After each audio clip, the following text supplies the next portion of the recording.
వెళ్ళిపోతుందండి. ఇది ఒక spy story లేదంటే ఒక థ్రిల్లర్, దీనికి ఒక స్టోరీ ఉంది ఇట్లా లేదు. ఇది ఒక ఫార్మేట్లో వెళ్ళిపోతూ ఉంటుంది. అంటే ఫస్ట్ ఒక హీరో ఎంట్రన్స్, తర్వాత ఇంకొక హీరో ఎంట్రన్స్, తర్వాత ఒక సాంగ్, తర్వాత ఒక ట్విస్ట్, తర్వాత హీరో లవ్, ఒక ఫ్లాష్ బ్యాక్, ఎమోషన్. సో ఇది ఒక ఫార్మాట్ అనమాట, నార్మల్ ఫార్మాట్. అదే ఫార్మాట్లో వెళ్ళిపోతూ ఉంటుంది. అక్కడక్కడ చిన్న చిన్న సర్ప్రైజింగ్ ఎలిమెంట్స్ ఉంటాయి. యాక్షన్ సీక్వెన్సెస్ అయితే చాలా బాగున్నాయి. నాకు తెలిసి మన డైరెక్టర్ అయాన్ ముఖర్జీ గారు వీడియో గేమ్స్ బాగా ఆడతారనుకుంటా.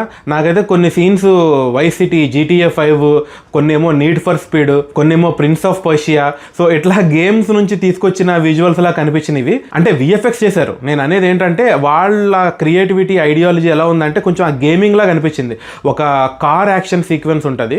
ఆ యాక్షన్ సీక్వెన్స్ అయితే మీకు ఇంకా నీడ్ ఫర్ స్పీడే. ఇంకా అవి ఎగరడాలు, దూకడాలు, ట్రైన్ కట్టు పెట్టడాలు, ఒక గేమ్ చూస్తున్న ఫీలింగ్లో ఉంటుంది. అక్కడక్కడ VFX చాలా తేడా కొట్టినాయి. అక్కడ